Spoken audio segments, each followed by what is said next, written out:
Good morning students. आज हम लोग चैप्टर 9 के दो न्यू डेरिवेशन लेके आए हैं जिनको आज हम लोग सीखने की कोशिश करेंगे बेटा। तो ध्यान से लेक्चर को देखना। इस टॉपिक के बेसिस पे आपको एग्जांपल 12 और 13 और न्यूमेरिकल प्रॉब्लम 6 और 11 ये चार क्वेश्चन आपको सोल्व करने हैं जो कि ऑलरेडी यूट्यूब चैनल पे अपलोडेड है अपने। तो आप वहाँ जाके इस चैप्टर के प्लेलिस्ट में जाके ये चारों क्वेश्चन सोल्व कर सकते हैं।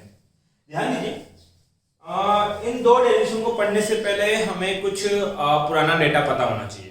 जैसे पुराने डेटा की बात करूं तो हमने एक डेरिवेशन किया था इसी चैप्टर के अंदर कि एक यूनिफॉर्म मैग्नेटिक फील्ड गिवन है। ठीक है भैया, कोई दिक्कत नहीं है। यूनिफॉर्म मैग्नेटिक फील्ड की वैल्यू कितनी है बेटा? बी। इस यूनिफॉर्म मैग्नेटिक फील्ड के अंदर एक कंडक्टिंग रॉड है जो मैग्नेटिक फील्ड के परपेंडिकुलर v वेलोसिटी से क्या कर रही है? मूव कर रही है। तो इस कंडक्टिंग रोड के अंदर एक ईएमएफ डेवलप होता है, वो था ईएमएफ वी बी एल आपके पास। दूसरा जो कॉन्सेप्ट हमें रिक्वायरमेंट है वो ये है कि किसी भी पार्टिकल की दो टाइप की वेलोसिटी होती है। जब पार्टिकल स्ट्रेट चलता है तो उस वेलोसिटी को बोलते हैं बेटा लीनियर वेलोसिटी। परंतु जब वही पार्टिकल किसी सर्कुलर पाथ में मूव करता है तो वो बन जाती है उसकी एंगुलर वेलोसिटी। मान लेते हैं इस सर्कुलर पाथ की जो रेडियस है वो कितनी है? एल है। सर्कुलर पाथ की रेडियस एल मान लेता हूं मैं। तो इस लीनियर वेलोसिटी और एंगुलर वेलोसिटी के बीच में एक रिलेशनशिप था जो हमने 11th क्लास में ड्राइव किया था, और वो रिलेशनशिप था v = ओमेगा आर। आर यहाँ आर की जगह यहाँ कौन है बेटा? लेंथ। तो v = क्या लिखा जाएगा बेटा आपके पास? Omega L. तो एक तो ये फॉर्मूला और दूसरा ये फॉर्मूला। इसके अलावा एक और चीज हमें पता होना चाहिए कि ओमेगा आपके पास क्या है? Angular velocity. और एक सेकंड में जितने ये साइकिल पूरे करेगा that is known as angular frequency और फ्रीक्वेंसी। तो एंगुलर वेलोसिटी और फ्रीक्वेंसी के बीच में भी रिलेशनशिप होता है, वो होता है ओमेगा = 2 पाई एफ। एफ क्या है बेटा? उसकी फ्रीक्वेंसी। और आप सबको पता है फ्रीक्वेंसी जो होता है वो रेसिप्रोकल ऑफ क्या होता है? टाइम होता है। तो ये कुछ प्रीवियस डेटा है जो हमको पता होना चाहिए इन दो डेरिवेशन को परफॉर्म करने के लिए। तो पहला डेरिवेशन मेरा क्या है? मुझे कैलकुलेट करना है किसकी वैल्यू? Induced EMF. कहां पर? जब एक कंडक्टिंग रोड जो हो वो क्या कर रही हो? रोटेट कर रही हो। किसके अंदर? एक यूनिफॉर्म मैग्नेटिक फील्ड के अंदर। तो सबसे पहले हम डिजाइन करेंगे बेटा एक यूनिफॉर्म मैग्नेटिक फील्ड। और मैंने एक ऐसा मैग्नेटिक फील्ड लिया है जो इस प्लेन के परपेंडिकुलर कहां है? इनसाइड है। तो मैग्नेटिक फील्ड कैसा है? यूनिफॉर्म। इसके अंदर क्या रखी है बेटा? कंडक्टिंग रोड आपके पास रखनी है। तो ये एक मैंने कंडक्टिंग रोड रखी। इस कंडक्टिंग रोड का ये टर्मिनल कंसीडर कर लिया A और ये टर्मिनल कंसीडर कर लिया कितना? O। और लेंथ ऑफ रोड में कितनी कंसीडर कर रहा हूं बेटा? L कंसीडर कर रहा हूं। मान लीजिए ये मेरा मार्कर जो है वो एक कंडक्टिंग रोड है और ये रोड इस यूनिफॉर्म मैग्नेटिक फील्ड में कुछ इस तरीके से क्या कर रही है बेटा? रोटेट। तो ये इस तरीके से क्या करने वाला है? रोटेट करने वाला है। जब ये रोटेट करेगा तो इसकी कुछ रोटेशन एंगुलर वेलोसिटी होगी, वो कितनी कंसीडर कर रहे हैं? ओमेगा। और इसकी लीनियर वेलोसिटी कितनी मान लो बेटा? मैं v कंसीडर कर रहा हूं। जब ये रोटेट करेगा तो देखो यूनिफॉर्म मैग्नेटिक फील्ड कहां है? इनसाइड। और ये रोड जब ऐसे रोटेट करेगी तो ये रोड इस यूनिफॉर्म मैग्नेटिक फील्ड लाइंस को क्या करने वाली? कट। देखो ऐसे कट करेगी ये मैग्नेटिक फील्ड लाइंस को। अगर मैग्नेटिक फील्ड लाइंस कट होती है तो उसके अंदर क्या डेवलप होगा बेटा? ईएमएफ। और वो ईएमएफ ही हमें कैलकुलेट करना है। कैसे कैलकुलेट करेंगे? इसका एक मेथड है। मेथड क्या है कि ये जो पूरा रोड है ये तो एंगुलर वेलोसिटी ले रहा है। क्या करता हूं? इस पूरे रोड में एक छोटी सी लेंथ कट कर लेता हूं। कितना है? dl। ये छोटी सी लेंथ इस डायरेक्शन में v वेलोसिटी से मूव कर रहा है और मैग्नेटिक फील्ड इनसाइड है और रोड ऐसे रखी है तो इसके बीच में एंगल कितना फॉर्म होगा? 90 डिग्री। इसका मतलब मैं इतनी सी बात तो बोल ही सकता हूं कि dl लेंथ, कितनी length? dl, small length dl b magnetic field में v वेलोसिटी से परपेंडिकुलर मूव कर रही है। Same case. तो अगर मूव करेगी तो उस dl लेंथ में क्या डेवलप होगा? एक स्मॉल इंड्यूस्ड ईएमएफ। उसकी वैल्यू मैं लिख सकता हूं if dl length in B magnetic field move with uniform velocity v, then induce EMF होगा DE और वो लिखा जाएगा VB ऑफ DL। भाई जब लेंथ स्मॉल है तो ईएमएफ भी कैसा आएगा, एक स्मॉल, तो मैंने लिख दिया DE इक्वल टू कितना होगा VBL। अब V क्या है इसकी लीनियर वेलोसिटी और ओमेगा क्या है इसकी एंगुलर वेलोसिटी, इनके बीच में रिलेशनशिप हमें पता है, तो V नो हम जानते हैं कि V इक्वल टू क्या होता है ओमेगा L। अभी बताया थोड़ी देर पहले कि लीनियर वेलोसिटी और एंगुलर वेलोसिटी के बीच में रिलेशनशिप ये होता है। V की जगह क्या रख देंगे बेटा ओमेगा L, देन आपका फॉर्मूला क्या बनेगा DE इक्वल टू V की जगह क्या रखूंगा ओमेगा L ऑफ क्या बेटा BL। तो इसका मतलब जो ये स्मॉल लेंथ है इसकी वजह से इतना इंड्यूस ईएमएफ होगा। मुझे क्या इससे इतनी सी लेंथ में इंड्यूस ईएमएफ की वैल्यू नहीं चाहिए, मुझे पूरी रोड में कितना इंड्यूस ईएमएफ आया है वो कैलकुलेट करना है। अगर कंप्लीट रोड के लिए चाहिए तो इसको बोथ साइड क्या करना पड़ेगा बेटा इंटीग्रेट। तो कंप्लीट के लिए क्या कर दिया integration of omega L B of DL। 1DE का इंटीग्रेशन कितना हो जाएगा ईएमएफ।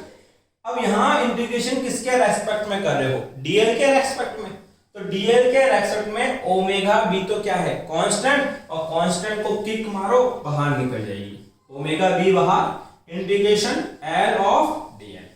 अब यहां वेरिएबल कौन है बेटा DL। अब DL की लिमिट कैसे रखोगे सर, DL क्या है इस रोड की लेंथ का मेजरमेंट है, तो सबसे पहले स्मॉल लेंथ यहां कट करोगे तो वो छोटी सी लेंथ कितनी मान लोगे 0, और फिर उसको मेजर करते करते करते पूरा लेके जाओगे तो फाइनल लेंथ कितनी हो जाएगी बेटा L। इसलिए इनिशियल लेंथ 0, फाइनल लेंथ कितनी L, तो इंटीग्रेट कर लेंगे 0 टू L के लिए आपके पास। इसको सॉल्व करें बेटा ओमेगा इक्वल टू कितना omega B, sorry EMF equal to omega B, L की पावर कितनी है 1। फॉर्मूला तो सबने पढ़ा होगा कि इंटीग्रेशन ऑफ x की पावर n ऑफ dx क्या होता है x की power n plus 1 upon n plus 1। अब यहाँ n का काम कौन कर रही है 1 कर रही है, तो इसका इंटीग्रेशन क्या होगा l की पावर 1 प्लस 1 अपॉन 1 प्लस 1 आपके पास है, और limit 0 to L, then EMF कितना होगा ओमेगा B आपके पास। उसके बाद क्या लिखना पड़ेगा इसको L स्क्वायर अपॉन में 2, और लिमिट चल रहा है 0 टू L। लिमिट ओपन करोगे upper limit minus lower limit, तो EMF equal to omega B, L की जगह क्या रखोगे बेटा L, तो ये हो जाएगा L square by 2 minus L की जगह क्या रखेंगे 0 स्क्वायर बाई 2। अब 0 स्क्वायर बाई 2 का मतलब कितना हो गया पूरी टर्म 0, तो इसका तो कोई मतलब नहीं है। हमारा फाइनल फॉर्मूला आ गया EMF equal to omega B L square upon में क्या 2। इसका मतलब अगर L लेंथ की रोड B मैग्नेटिक फील्ड के अंदर ओमेगा एंगुलर वेलोसिटी से रोटेट करेगी तो इस रोड के अक्रॉस क्या डेवलप होगा ईएमएफ, और वो ईएमएफ कितना होगा omega B L square upon में कितना बेटा 2। अब इसी के हमें दो फॉर्मूला और बनाने हैं। बेसिकली फॉर्मूला नहीं है, केवल कुछ टर्म चेंज करके इसको दूसरे टर्म में हम लोग रिप्रेजेंट करने वाले हैं। देखो कैसे कैसे रिप्रेजेंट कर सकते हैं हम लोग इसको, तो ध्यान दो ओमेगा है, मान लो ये रोड ऐसे रोटेट कर रही है और 1 सेकंड में 50 साइकिल ऐसे पूरे कर लेती है फटाफट से, तो इसकी फ्रीक्वेंसी कितने की हो जाएगी बेटा 50 की। तो हमने बोला कि इसको हम लोग फ्रीक्वेंसी के टर्म में भी रिलेट कर सकते हैं, और वो कैसे रिलेट कर सकते हैं इफ ओमेगा इक्वल टू क्या लिख दिया जाए 2 पाई f। तो ये जो ओमेगा है इसको रिप्लेस कर दो 2 पाई f से, तो ईएमएफ का फॉर्मूला हो जाएगा 2 पाई f b of l square by 2, 2 से 2 कैंसिल आउट, देन ईएमएफ होगा पाई l square of fb। Clear है इतनी सी बात। ये फॉर्मूला है ईएमएफ का उसकी लेंथ और उसकी फ्रीक्वेंसी की टर्म के अंदर रोड के लिए। देन एक चीज बताओ, अगर ये रोड इस सर्कुलर पाथ पे रोटेट कर रही है तो इस सर्कल का एरिया क्या होगा। सही, ये सर्कल है तो सर्कल का एरिया होता है पाई रेडियस का स्क्वायर। अब यहाँ रेडियस का काम कौन कर रही है बेटा लेंथ, रोड की लेंथ है तो रेडियस है इसकी, तो एरिया क्या बन जाएगा, तो एरिया होगा पाई एल स्क्वायर। तो ये पाई एल स्क्वायर को एरिया लिख देंगे तो ईएमएफ का फॉर्मूला कितना बन जाएगा बेटा आपके पास ए एफ बी। आपके पास ईएमएफ का फॉर्मूला कितना ए एफ बी। तो इस रोड के ईएमएफ के कितने फॉर्मूला आए बेटा 3। एक फॉर्मूला है एंगुलर वेलोसिटी और लेंथ के टर्म में, क्योंकि मैग्नेटिक फील्ड जो सबके अंदर है वो यूनिफॉर्म रहने वाला है। अगर एंगुलर वेलोसिटी और लेंथ दे रखी है तब ये वाला फॉर्मूला, अगर उसकी लेंथ और फ्रीक्वेंसी दे रखी है तब ये वाला फॉर्मूला, और अगर उसका फ्रीक्वेंसी और एरिया दे रखा है तब ये वाला फॉर्मूला हम लोग काम में लेंगे। बेसिकली मैक्सिमम जगह पे इसको या इसको हम लोग काम में लेते हैं, क्योंकि जो न्यूमेरिकल है वो 2 फॉर्मूला के बेसिस पे सॉल्व होने वाले हैं। ये तो हमारा पहला डेरिवेशन है, इसका आप स्क्रीनशॉट लो। अगला डेरिवेशन में भी रिजल्ट जो होंगे फर्स्ट सेकंड थर्ड तीनों सेम ही आएंगे आपके पास, उसका रिजल्ट भी अभी दूंगा मैं। इसका स्क्रीनशॉट ले लिए बेटा, ठीक है। अब ध्यान दे,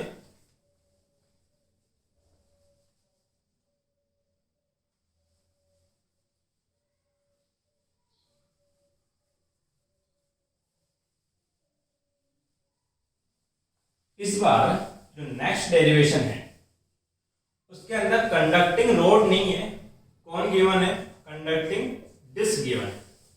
हमारे फॉर्मूला याद करो, ईएमएफ इक्वल टू था A F B, EMF equal to था pi L square F B, EMF equal to था omega B L square by 2।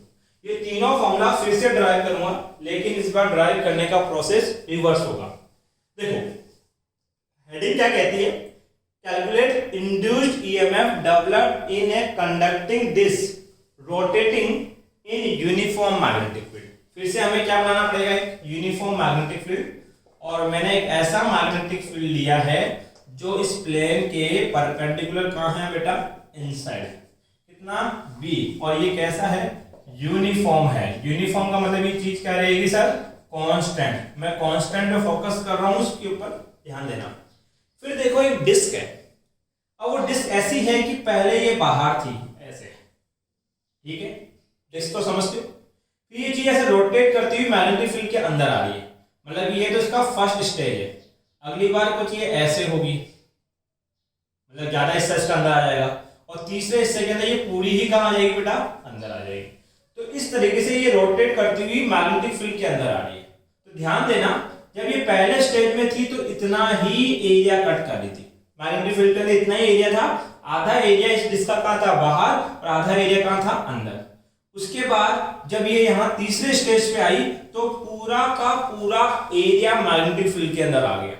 इसका मतलब कि ये डिस्क का जो एरिया है वो मैग्नेटिक फील्ड के अंदर आता है, तो उसकी वैल्यू क्या होती है? चेंज। एरिया चेंज नहीं होता, जो एरिया मैग्नेटिक फील्ड लाइंस को कट कर रहा है वो एरिया क्या हो रहा है? चेंज हो रहा है। यहाँ पे एरिया क्या है? वेरिएबल। और कौन सा एरिया? जो मैग्नेटिक फील्ड लाइंस को क्या कर रहा है बेटा? कट कर रहा है। इस बात पे ध्यान देंगे, क्योंकि इस बार ईएमएफ इसी वजह से आपके पास डेवलप होगा। देखो अब कैसे कैलकुलेट कैसे करते हैं। हमने बोला फ्लक्स डेवलप इन डिस्क। अब ये डिस्क इसके अंदर आ चुकी है और ऐसे रोटेट कर रही है, ठीक है। इस डिस्क का रेडियस मैं एल कंसीडर कर रहा हूं आपके पास, और ये ओमेगा से इस डायरेक्शन में बना लो, ओमेगा से क्या कर रही है बेटा? रोटेट कर रही है, इस तरीके से रोटेट कर रही है। तो इस फ्लक्स के डिस्क में क्या डेवलप होगा बेटा? फ्लक्स डेवलप होगा, और वो फ्लक्स हमें कैलकुलेट करना है। सर फ्लक्स का फॉर्मूला होता है phi equal to B A cos theta. ध्यान देना भाई, फ्लक्स ये तो पड़ा है, मैग्नेटिक फ्लक्स कितना होता है? B A cos theta. Magnetic field lines कहां है? इनसाइड।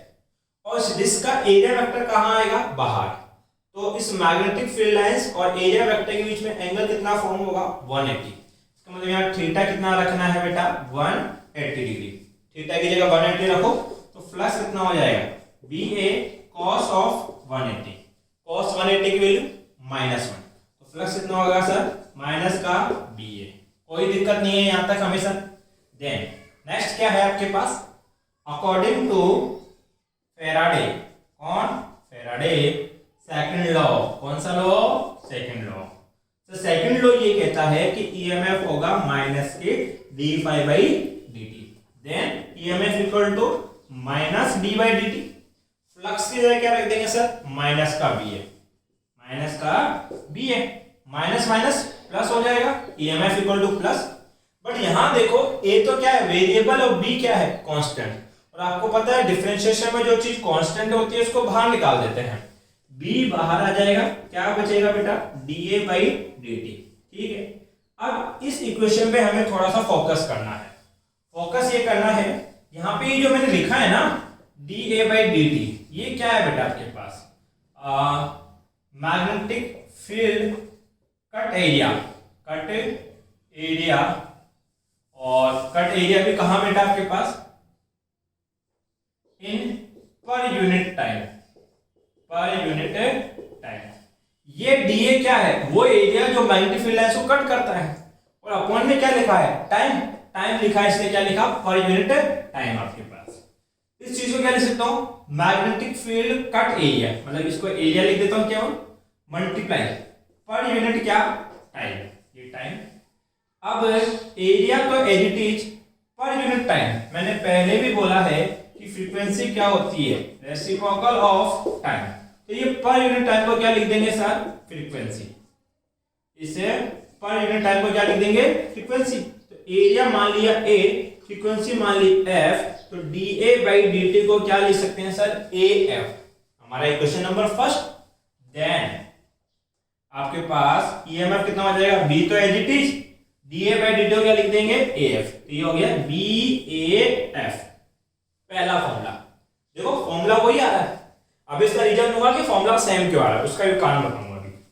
अगला सेकंड कंसेप्ट क्या है कि जो एरिया है इसको हम क्या लिख सकते हैं सर, डिस्क है, और डिस्क का एरिया कितना है टोटल सर, पाई रेडियस स्क्वायर, रेडियस कितना है बेटा आपके पास, एल।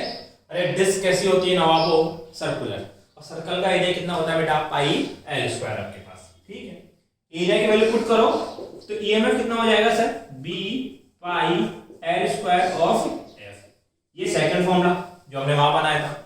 अब उसके बाद क्या करना है सर, ऐसा करो ये जो टर्म लिखी है उसको ऐसे अरेंज करो, ईएमएफ इक्वल टू कितना आपके पास, pi F L square of B, sir pi F L square of B, इसको 2 से मल्टीप्लाई और 2 से डिवाइड, कोई फर्क नहीं पड़ने वाला। और यहां ध्यान दो 2 पाई एफ किसके बराबर होती है, एंगुलर वेलोसिटी, 2 पाई एफ के बराबर होता है, तो इसको ओमेगा लिख देंगे तो ईएमएफ कितना हो जाएगा, omega B L square by 2, ये हमारा तीसरा फॉर्मूला है आपके पास। तो देखो तीनों फॉर्मूला सेम ही आए। अब सेम क्यों आए उसके पीछे कारण ये जो डिस्क है, इस डिस्क को मैं कैसे बना सकता हूं सर, बहुत सारी रोड अगर इस प्रकार से रखी हो, एक के बाद ऐसे रखते जाओ इस तरीके से, ये रोड आप रखते जा रहे हो तो बहुत सारी रोड मिलकर क्या एक डिस्क बना सकती है, यस सर। तो चाहे से रोड रोटेट करे चाहे से डिस्क रोटेट करे, जो ईएमएफ प्रोड्यूस होगा वो दोनों ही केस में क्या रहेगा बेटा, सेम रहेगा। तो ईएमएफ के कितने फॉर्मूले याद रखने पड़ेंगे बेटा, दोनों केस में हमें 3 फॉर्मूला, एक तो ईएमएफ होता है बी ए एफ, दूसरा ईएमएफ होता है B pi L square F, और तीसरा ईएमएफ होता है omega B L square by क्या 2। ये डेरिवेशन का बेटा स्क्रीनशॉट लो, वीडियो पसंद आता है वीडियो को लाइक करो, कोई डाउट रहता है कमेंट करके पूछ सकते हो बेटा आप लोग। साथ ही ये चाहता हूँ कि वीडियो को अपने फ्रेंड सर्कल में शेयर करो ताकि वो भी अपना आरबीएससी का सिलेबस पढ़ सकें। बाकी इसी तरीके से अपनी पढ़ाई करते रहो। थैंक यू बेटा।